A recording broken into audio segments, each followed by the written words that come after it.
விவசாயம் இங்கே பாருங்க.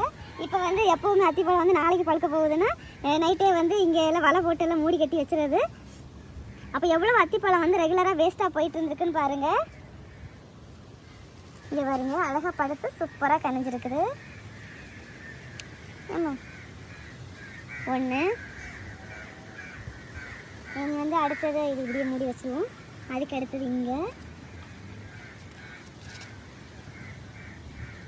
எல்லாமே சூப்பராக அழகாக பழுத்து கனிஞ்சிருக்குது.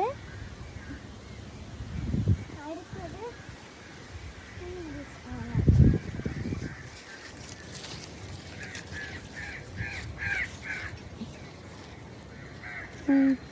இதுதான் இந்த செடியில் வந்து நல்லா அழகாக நீட்டாக பழுத்து பறிக்கிறோம். இதுக்கு முன்னே நல்லா பழுக்கிறதுக்கு முன்னாடியே நம்ம வந்து பறிச்சிடுறோம், நல்லா கனிகிறதுக்கு முன்னாடி. இதுவும் கூட கொஞ்சம் காய் பருவத்தில் தான் இருக்குது.